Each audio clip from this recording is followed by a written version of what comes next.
Bismillahirrahmanirrahim. Assalamualaikum warahmatullahi wabarakatuh. Puji syukur kita haturkan kepada Allah Subhanahu wa Ta'ala yang telah melimpahkan rahmat dan karunia-Nya kepada kita semua, dan tak lupa salawat serta salam selalu tercurahkan kepada Nabi Muhammad SAW.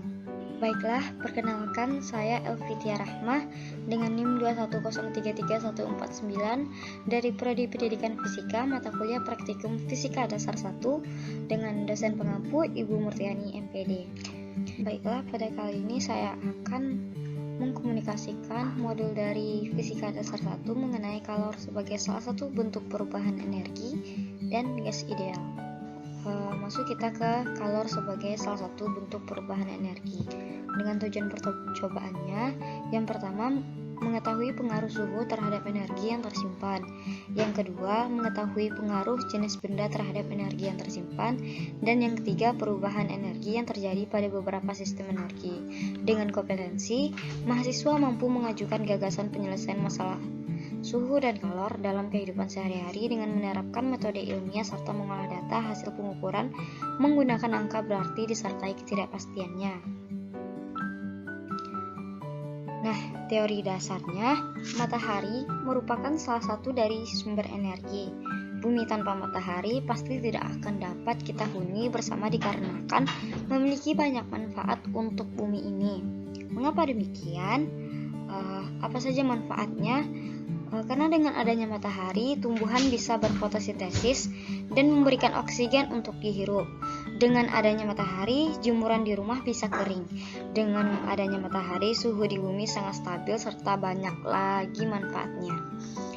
Nah, saat ini PLTS atau pembangkit listrik tenaga surya atau panel surya sudah berkembang sangat pesat, di mana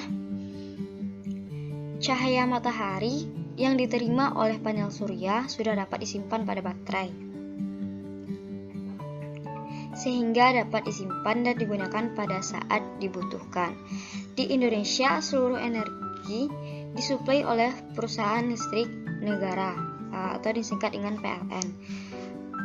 Jadi untuk perkembangan panel surya hanya digunakan oleh pribadi, sedangkan di negara maju sudah menggunakan teknologi PLTS untuk merambah ke dunia otomotif, di mana dibuatnya mobil-mobil dengan energi matahari dan danau buatan untuk menampung panel surya yang bertugas sebagai energi listrik di wilayah tersebut.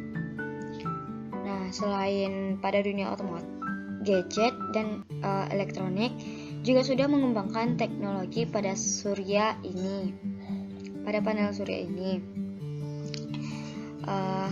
Banyak lagi produk-produk yang memakai panel surya sebagai sumber dayanya, misalnya smartphone, powerbank, dan lain-lain. Energi di alam ini sangat banyak sekali. Berdasarkan hukum kekekalan energi menyatakan bahwa jumlah energi dari sebuah sistem tertutup tidak akan berubah. Energi akan tetap sama. Nah, energi tersebut tidak dapat diciptakan maupun dimusnahkan oleh manusia. Namun, energi dapat berubah dari suatu bentuk energi ke bentuk energi lainnya.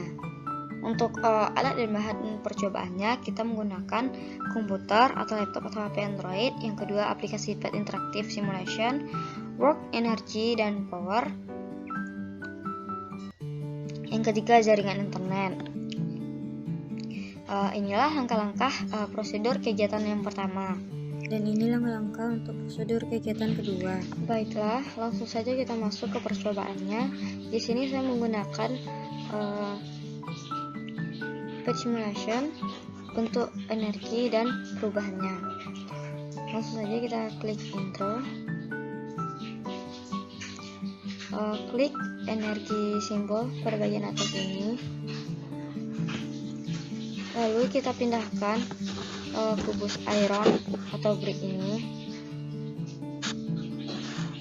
ke atas tungku.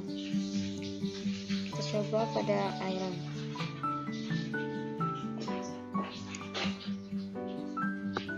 Lalu sebelumnya kita catat jumlah energi awal sebelum kita panaskan. Lalu kita ubah suhu air dengan memindahkan heat controller ke bagian heat.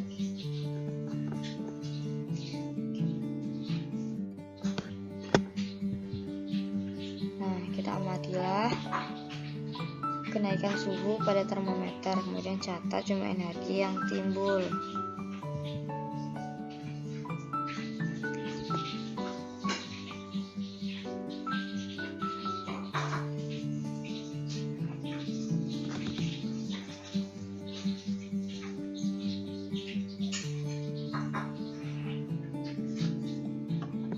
Nah, kita ulangi percobaan tersebut dengan mengganti kubus iron dengan bata.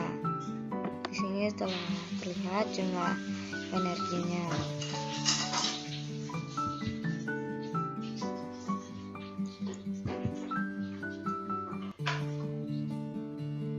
Pada bata tadi jumlah energi awalnya ada 2.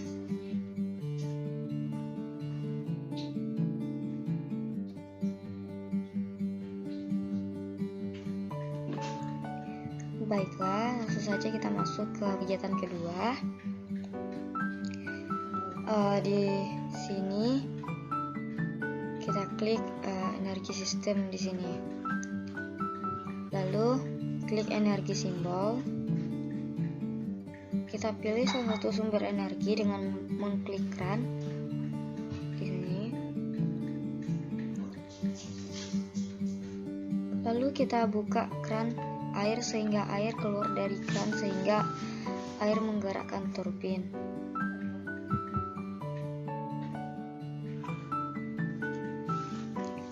Nah, kita amati perubahan energi yang terjadi dari sumber energi atau air yang mengalir sampai ke tabung berisi air. Di sini dapat terlihat perpindahan energinya. Lalu kita catat hasil pengamatan tersebut ke dalam tabel.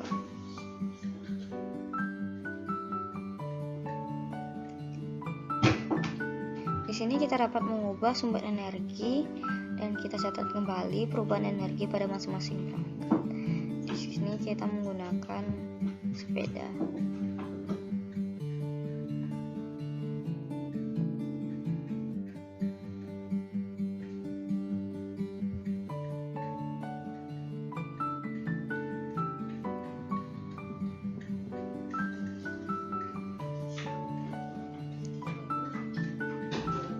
Nah, itulah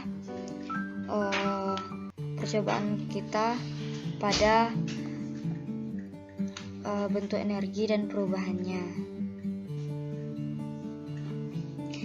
Nah, setelah kita melakukan percobaannya, kita masukkan data-datanya ke dalam tabel data pengamatan. Di sini ada tabel 1, yaitu pengaruh perubahan suhu terhadap jumlah energi pada benda. Setelah kita dapatkan data-datanya dan kita masukkan ke dalam tabel ini. Lalu di sini ada tabel 2, perubahan energi pada sistem. Inilah data-data yang telah saya dapatkan. Lalu kita masukkan ke dalam tabel. Baik, masuk kita ke modul yang kedua, yaitu gas ideal. Dengan tujuan percobaannya, yang pertama, menentukan pengaruh perubahan suhu terhadap volume suatu gas ideal dalam ruangan tertutup. Yang kedua, menentukan pengaruh jumlah molekul terhadap volume suatu gas ideal dalam ruang tertutup. Yang ketiga, membandingkan kecepatan relatif gas berat dan gas ringan dalam ruangan tertutup. Dan yang keempat, mempresentasikan laporan hasil analisis terkait percobaan teori kinetik gas. Dengan kompetensi, mahasiswa mampu menentukan pengaruh perubahan suhu dan jumlah molekul terhadap volume gas ideal, mengukur kapasitas kalor dan kalor jenis materi, serta mengolah data hasil pengukuran menggunakan angka berarti disertai ketidakpastiannya. Teori dasarnya, apabila suatu gas ideal berada dalam suatu ruang tertutup, maka gas tersebut akan melakukan tekanan pada dinding ruangan karena karena partikel-partikel gas tersebut senantiasa bergerak dan bertumbukan dengan dinding ruangan. Ini ada gambar 1 keadaan partikel gas monoatomik. Hukum Boyle-Gay-Lussac Hukum Boyle-Gay-Lussac berlaku untuk gas ideal dalam ruangan tertutup. Nah, persamaan hukum Boyle-Gay-Lussac dapat ditulis dalam bentuk seperti ini. PV per T sama dengan K. Kita dapatkan persamaan 1. Para ahli kimia menemukan bahwa tetapan atau konstan itu sebanding dengan jumlah mol NR. Oleh karena itu, persamaannya menjadi sebagai berikut. PV per T sama dengan NR. Kita dapatkan persamaan yang kedua. Dan selanjutnya disebut konstanta gas umum yang nilainya 8,31 J per mol K atau 0,082 LATM per mol K. Persamaan ini disebut persamaan gas ideal. Maka persamaan gas ideal di atas dapat ditulis sebagai berikut. PV sama dengan N per NA, RT sama dengan N per NA, R per NA, T. Kita dapatkan persamaan ketiga. Jika R per NA sama dengan K, maka persamaannya menjadi PV sama dengan N dikali K dikali T. Maka kita dapatkan persamaan yang keempat. Dengan K merupakan tetapan Boltzmann yang nilainya 1,38 kali 10 pangkat min 2 J per K. Kecepatan relatif gas ideal dimaknai sebagai akar dari kuadrat kecepatan rata-rata gas tersebut. Kecepatan relatif dilambangkan dengan VRMS. RMS sama dengan root mean square. Gas yang memiliki massa berbeda untuk jumlah molekul yang sama, kecepatannya relatif berbeda pula. Secara matematis, kecepatan relatif gas ideal dapat dituliskan sebagai berikut. VRMS sama dengan akar V pangkat 2. Baik, di sini adalah langkah-langkah prosedur kegiatan yang pertama untuk gas ideal, dan ini prosedur langkah-langkah kegiatan kedua untuk gas ideal. Kita masuk ke percobaan. Kita klik ideal. Lalu di sini kita tetapkan partikelnya terlebih dahulu. Tetapkan 50.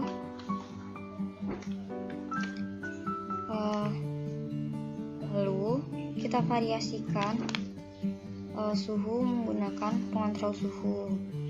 Di sini kita coba pada suhu 150.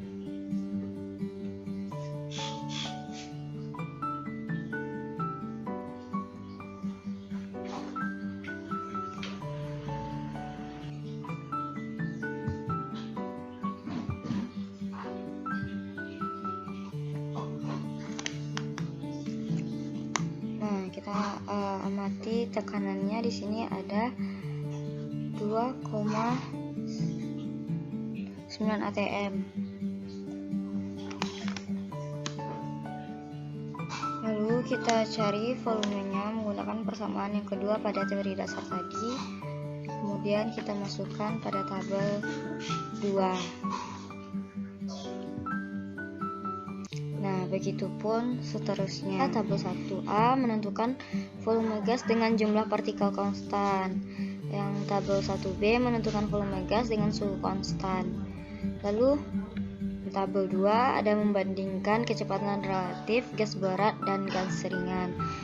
Baiklah, hanya itu yang dapat saya sampaikan. Sekian, terima kasih. Wassalamualaikum warahmatullahi wabarakatuh.